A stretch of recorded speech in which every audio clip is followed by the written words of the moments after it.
pagi teman-teman sekolah minggu semua. Sekarang sebelum kita mulai ibadah hari minggu kita mau mengarahkan hati kita kepada Tuhan. Kita mau bersatu di sejenak.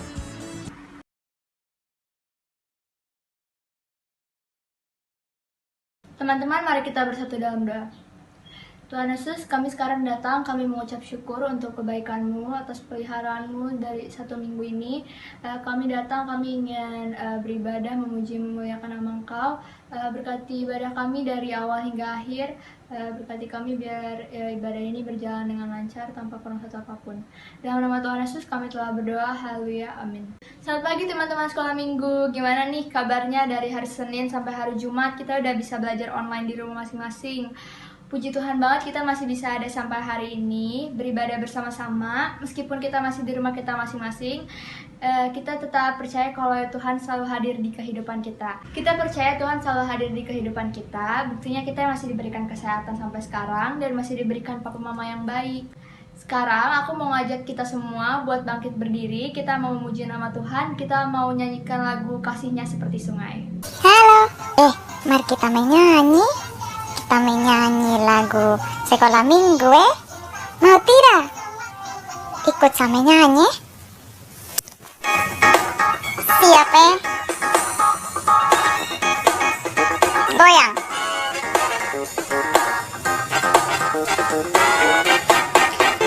Kasihnya seperti sungai, kasihnya seperti sungai, kasihnya seperti sungai di hatiku,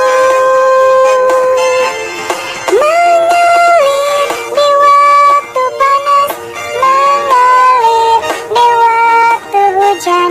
Kasihnya seperti sungai di hatiku.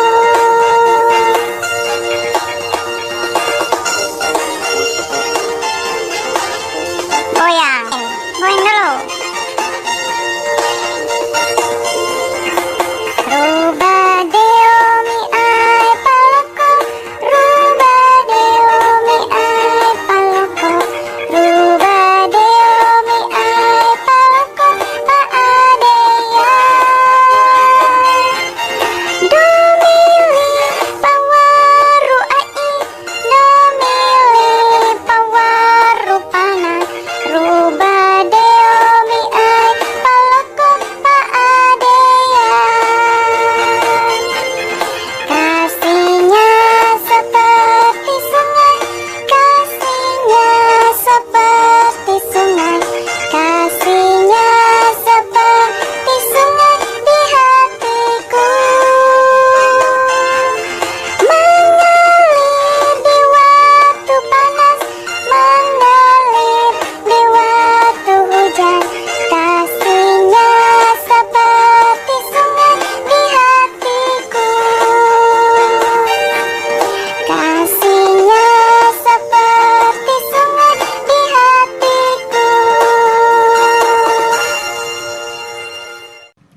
Nah, tiba saatnya nih kita mau mendengarkan firman Tuhan yang akan disampaikan oleh Kak Yulia bertema pribadi yang bersedia belajar dan berjiwa besar. Sekarang sebelum kita mau mendengarkan firman Tuhan, kita mau mengangkat pujian baca kitab suci.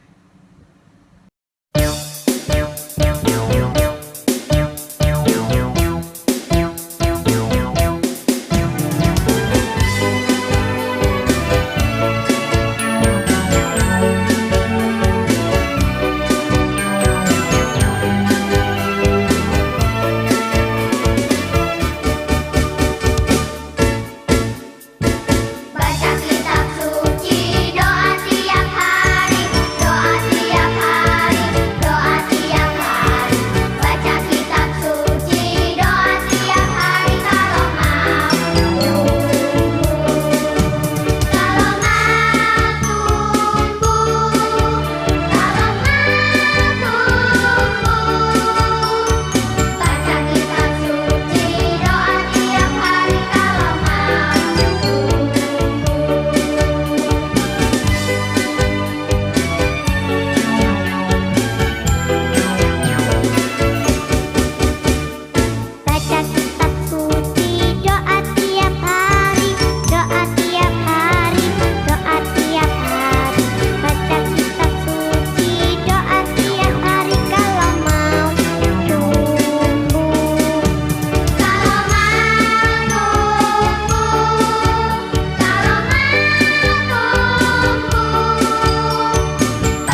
berdoa sebelum membaca firman Tuhan.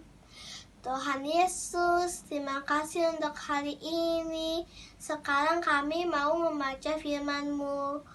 Berkati kami ya Tuhan, agar kami memahami firman-Mu. Dalam nama Tuhan Yesus, kami berdoa. Haleluya, amin. Kemudian berkatalah seorang malaikat Tuhan kepada Filipus. Katanya, bangunlah dan berangkatlah ke sebelah selatan, menurut jalan yang turun dari Yerusalem ke Gaza. jalan itu jalan yang sunyi. Lalu berangkatlah Filipus.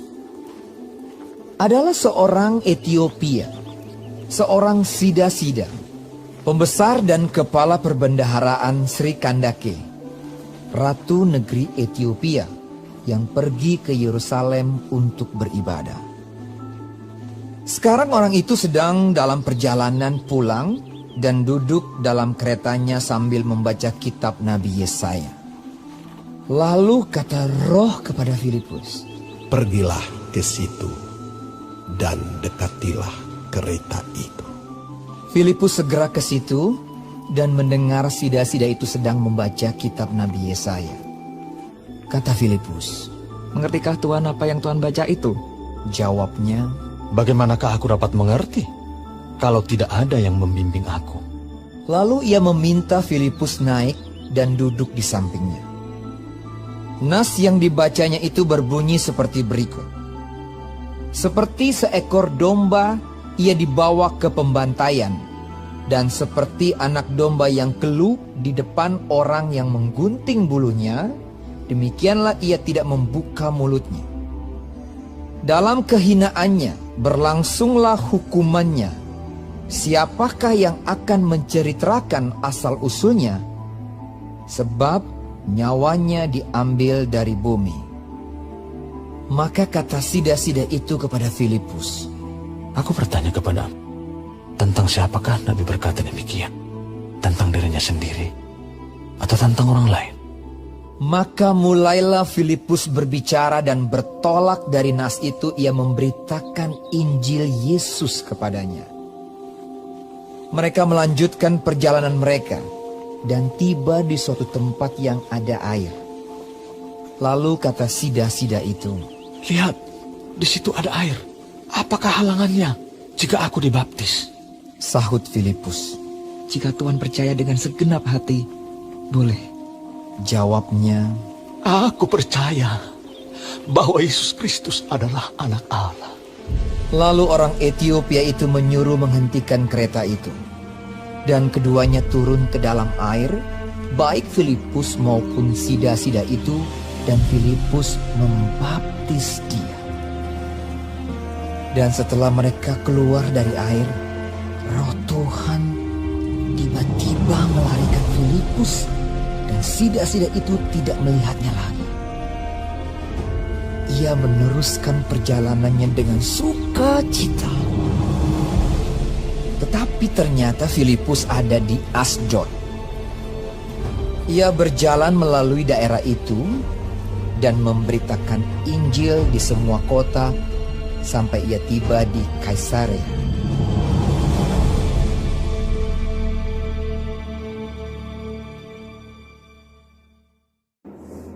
Selamat pagi adik-adik yang terkasih dalam Tuhan Yesus Kristus. Senang sekali pada pagi hari ini Kak Yulia bisa bertemu lagi dengan adik-adik ya. Tadi kita sudah bernyanyi bersama, kita sudah berdoa bersama, dan saat ini kita akan belajar firman Tuhan bersama. Firman Tuhan hari ini bertemakan sida-sida dari Etiopia ya. Dan bacaannya tadi kita sudah menyaksikan dari Alkitab Suara yang sudah ditayangkan, yaitu dari Kisah Para Rasul pasalnya yang ke-8 ayat 26 sampai 40. Ya adik-adik, dari tayangan tadi kita boleh mengetahui bahwa ada seorang pejabat tinggi atau seorang sida-sida dari Etiopia yang dia penganut agama Yahudi, walaupun dia bukan orang Yahudi. Untuk itu, hampir setiap tahun dia pergi ke Yerusalem untuk beribadah di situ. Jarak antara Ethiopia dan Yerusalem itu jauh banget tuh adik-adik, 4.000 kilometer. Tapi itu tidak menghalangi dia untuk dia pergi ke Yerusalem. Dan dulu belum ada pesawat terbang, belum ada kereta api, belum ada mobil. Jadi dia perginya itu dengan kuda, dengan kereta kuda. Nah, karena dia seorang pejabat, dia memiliki kereta kuda. Ya. Dengan kereta kuda, dia menempuh jarak yang sangat jauh itu ke Yerusalem. Itu membutuhkan waktu berhari-hari baru tiba di Yerusalem. Tapi dia lakukan itu dengan sukacita. Dalam perjalanan, dia tidak tidur atau dia tidak ngelamun, tetapi dia membaca kitab suci yang selalu dia bawa-bawa. Nah, dia membaca kitab suci. Nah, adik-adik, setelah dia sampai di Yerusalem, dia beribadah. Ada sesuatu yang, kalau orang melihat sesuatu yang aneh juga adik-adik. Karena apa? Walaupun dia seorang pejabat, tapi dia tidak boleh beribadah di dalam gedung bait suci atau bait Allah. Dia hanya bisa di luar. Karena apa? Dia bukan seorang Yahudi. Jadi dia tidak boleh masuk di dalam bait suci. Apakah dia marah? Dia katakan, wah saya ini kan seorang pejabat tinggi, kenapa saya harus di luar? Tidak, dia tidak marah. Atau dia tidak kecewa, dia tidak sedih. Tapi dia lakukan ibadah dengan tekun, dengan sungguh-sungguh. Ya, bahkan dengan sukacita. Dia mengikuti ibadah di bait Allah itu walaupun hanya dari luar. Ya, dia sudah senang. Nah, adik-adik, satu ketika pada saat dia perjalanan mau pulang, waktu yang bersamaan, malaikat Tuhan datang kepada Filipus. Filipus, sekarang kamu pergi ke jalur Gaza ya. Di situ ada jalan yang sepi. Nanti kamu akan bertemu dengan seseorang di situ. Dia sedang membaca Alkitab.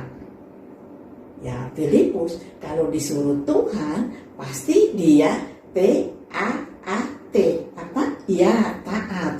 Pasti dia taat kalau disuruh Tuhan. Filipus berjalan kaki loh dari Samaria ke jalur Gaza itu. Nah, benar adik-adik, pada saat Filipus sampai di jalur Gaza di sebuah jalan yang sepi, dia bertemu ada kereta kuda yang stop di situ. Lalu dia datang menghampiri sida-sida itu. Kemudian dia katakan kepada sida-sida itu, Tuan, apakah Tuhan mengerti apa yang sedang Tuan baca? Lalu sida-sida itu menjawab, bagaimana saya mengerti? Tidak pernah ada orang yang mau menjelaskan kepada saya. Tidak pernah ada orang yang membimbing saya.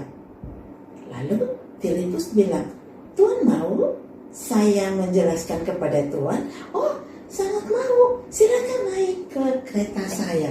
Aduh, sida-sida ini seorang pejabat yang punya kerendahan hati. Dia dengan kereta kudanya yang mewah, dia menyuruh seorang pejalan kaki yang biasa, orang biasa, untuk naik di keretanya dan menjelaskan kepada dia, mengajarkan dia tentang Alkitab. Luar biasa kerendahan hatinya. Setelah Filipus melihat apa yang sedang dibacakan, ternyata sida-sida ini sedang membaca Yesaya 53 ayat 7 dan 8. Lalu Filipus bilang, oh ini mengenai nubuat Nabi Yesaya tentang Yesus Kristus, bahwa Tuhan Yesus akan datang ke dunia, akan menebus dosa manusia. Dia akan sengsara, dia akan mati untuk menebus dosa manusia. Tapi pada hari yang ketiga dia ya benar, dia bangkit. Karena apa? Dia Tuhan. Jadi dia bangkit pada hari yang ketiga. Aduh, sida-sida ini senang banget mendengar penjelasan dari Filipus sehingga saat itu juga dia mengaku iman dia bahwa dia percaya bahwa Yesus Kristus itu adalah anak Allah. Yesus Kristus itu adalah Tuhan dan Yesus Kristus itu adalah juru selamat manusia. Waduh, sida-sida ini senang sekali karena dia bisa mengaku percaya hal itu. Lalu mereka melakukan perjalanan terus. Filipus juga tetap bercerita tentang Tuhan Yesus kepada sida-sida ini. Dan satu ketika mereka sampai di pinggir jalan yang ada sungai kecil. Tadi di tayangan ada loh. Di tayangan bacaan Alkitab suara itu ada. Mereka ketemu sungai kecil. Lalu sida-sida ini berkata kepada Filipus, bisa nggak kamu membaptis saya? Lalu Filipus bilang, bisa saja. Asal apa? Asal Tuhan sungguh-sungguh dengan segenap hati percaya kepada Tuhan Yesus Kristus. Oh iya, saya percaya dengan segenap hati saya bahwa Yesus Kristus itu adalah Tuhan. Yesus Kristus itu adalah anak Allah. Yesus Kristus itu adalah juru selamat. Saya percaya dengan segenap hati saya. Lalu Filipus bilang, oke, kalau begitu kita turun. Saya membaptis Bapak. Oke, waktu turun, Filipus langsung membaptis sida-sida ini. Itu katakan mengambil air dan dia katakan, aku membaptiskan engkau di dalam nama Bapa, di dalam nama Anak, dan di dalam nama Roh Kudus. Amin. Setelah amin, sida-sida ini senang sekali karena dia sudah dibaptis. Ya, dia juga tadi sudah mengaku iman kepada Tuhan Yesus Kristus. Lalu dia lihat kiri, Gak ada Filipus. Dia lihat gak ada Filipus. Dia lihat tengok belakang, gak ada Filipus. Kemana? Wow, rupanya Alkitab katakan bahwa Filipus telah dibawa lari oleh Tuhan ke negeri lain, ke daerah lain. Yaitu apa? Dalam Alkitab katakan bahwa dibawa ke Asdod. Untuk apa? Untuk Filipus melanjutkan mengabarkan Injil di Asdod dan ke daerah-daerah sekitarnya sampai ke Kaisaria. Nah, itu memang tugas Filipus, tugas yang diberikan oleh Tuhan Yesus. Sebelum Tuhan Yesus naik ke surga, Tuhan Yesus katakan kepada murid-muridnya bahwa kamu harus pergi ke seluruh Yerusalem, seluruh Yudea, seluruh Samaria, bahkan sampai ke ujung dunia untuk memberitakan Injil. Nah, adik-adik, itulah cerita tentang sida-sida dari Ethiopia, bagaimana dia mengaku iman percaya dia kepada Tuhan Yesus Kristus. Adik-adik, ada ya teladan yang bisa kita dapatkan dari orang sida-sida ini, ya, dari sida-sida ini, sida-sida yang berasal dari Ethiopia ini. Yaitu yang pertama, sida-sida ini berjiwa besar, ya. Jadi seorang pejabat tinggi, seorang menteri keuangan, waktu dia ke bait suci, tapi dia nggak boleh masuk. Dia hanya bisa berdiri di luar. Dia berjiwa besar. Semua orang di dalam bait suci, dia di luar nggak apa-apa. Yang penting dia bisa beribadah di situ. Jiwa besar ya. Jadi dia tidak merasa sedih atau kecewa, dia tetap sukacita. Ya. Itulah orang yang berjiwa besar. Nah, adik-adik, kita juga harus berjiwa besar. Berjiwa besar itu seperti apa, adik-adik? Misalnya, adik-adik bersama dalam pergaulan adik-adik dengan teman-teman adik-adik, lalu adik-adik ada buat kesalahan, maka adik-adik harus berjiwa besar. Datang kepada teman dan katakan bahwa, ya mohon maaf, saya sudah bersalah. Saya minta maaf dan saya berjanji saya tidak mau melakukan lagi. Nah, itu namanya jiwa besar, ya. Jiwa besar yang lain lagi apa? Misalnya teman kita mendapat nilai yang lebih tinggi dari kita. Kita tidak menjadi iri, tapi malah kita katakan kepada teman kita, hebat ya, kamu dapat nilai lebih bagus dari saya. Itu namanya jiwa besar, ya. Nah, ada satu lagi yang kita belajar daripada sida-sida dari Ethiopia ini, yaitu apa? Dia rajin membaca Alkitab. Walaupun dia tidak mengerti, dia tetap membaca Alkitab. Padahal dia seorang yang sibuk loh. Menteri Keuangan itu sibuk, tapi dia tetap menyediakan waktu untuk membaca Alkitab. Nah, adik-adik, kita pun jangan mau kalah dengan sida-sida yang dari Ethiopia ini. Kita juga harus rajin baca Alkitab. Setiap hari harus baca, jangan bolong-bolong. Jangan hari ini baca, besok tidak. Nah, setiap hari harus kita membaca Alkitab secara teratur. Walaupun kita tidak mengerti, kita baca saja. Nanti Roh Kudus yang akan memberi pengertian itu kepada kita. Kita lihat sida-sida itu. Dia nggak mengerti, dia baca aja. Akhirnya Tuhan mengutuskan Filipus untuk datang menjelaskan kepada dia. Nah, kita juga demikian. Kita baca aja. Nanti pasti Tuhan mengutus orang untuk menjelaskan kepada kita, atau Roh Kudus sendiri yang akan memberi pengertian itu kepada kita. Ya, adik-adik, Kak Yulia sudah loh pada tanggal 26 Juli yang lalu, Kak Yulia selesai baca Alkitab dari Kejadian sampai Wahyu. Aduh, Kak Yulia senang sekali. Kak Yulia waktu baca, yang ada bagian yang Kak Yulia nggak ngerti, Kak Yulia baca aja terus, lanjut aja terus. Nah, lalu pada tanggal 27 Julinya Kak Yulia start ulang lagi. Sekarang Kak Yulia sudah baca sampai dengan Keluaran pasal yang ke-20.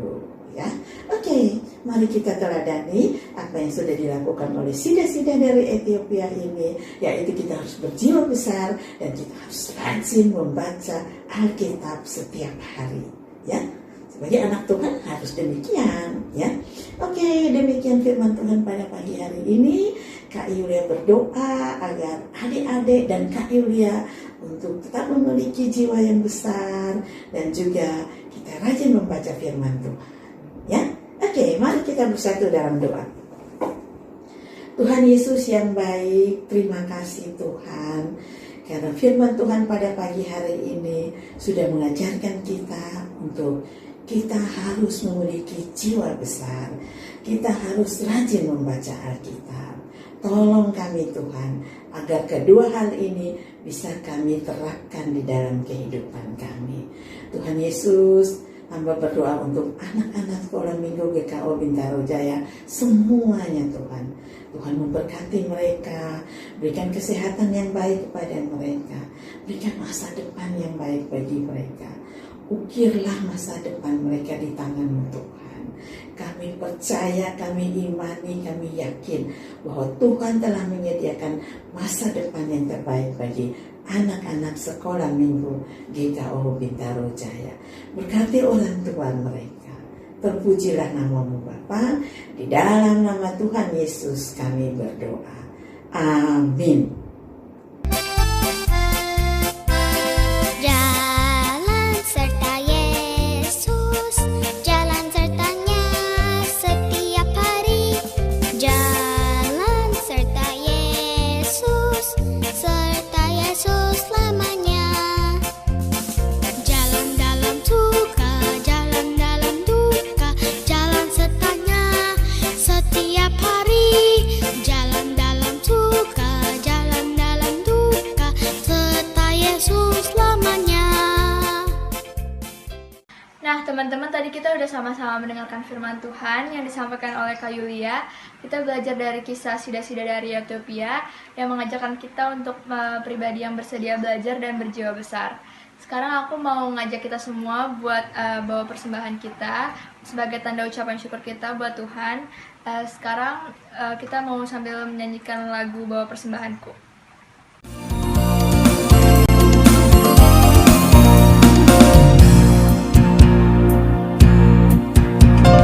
Bawa persembahanmu dalam rumah Tuhan dengan rela hatimu, janganlah jemu. Bawa persembahanmu, bawa dengan suka, bawa persembahanmu, tanda sukacitamu, bawa persembahanmu, ucaplah syukur. Adik-adik yang Tuhan Yesus kasihi, kita akan mengakhiri ibadah kita dan kita juga akan terlebih dahulu berdoa untuk persembahan kita. Kita bersatu dalam doa. Bapa, kami mengucap syukur. Engkau sungguh baik, teramat baik dalam hidup kami.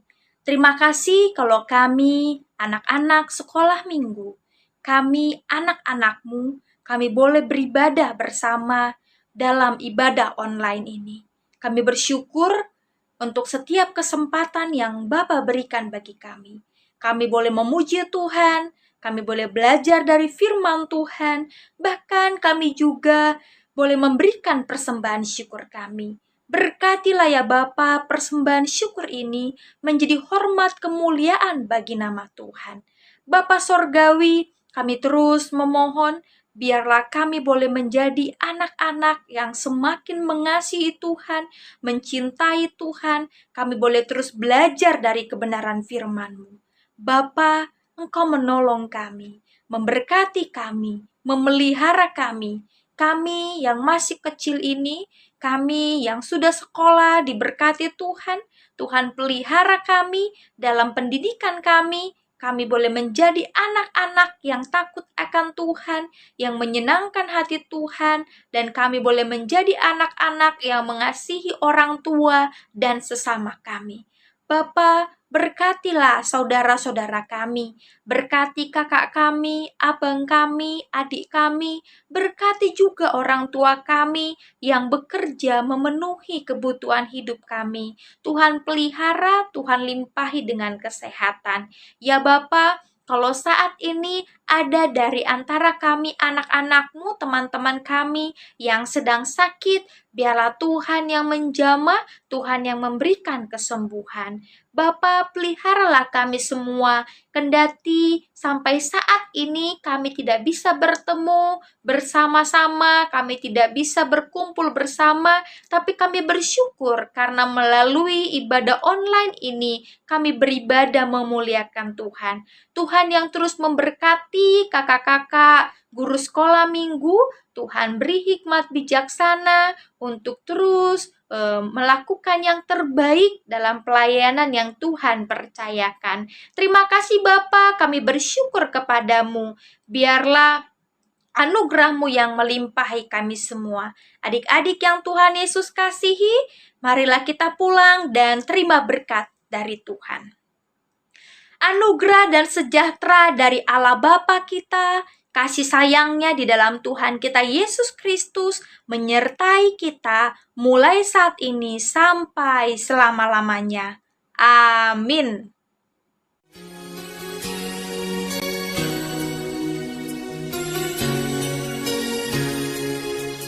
Bagaikan bejana siap dibentang.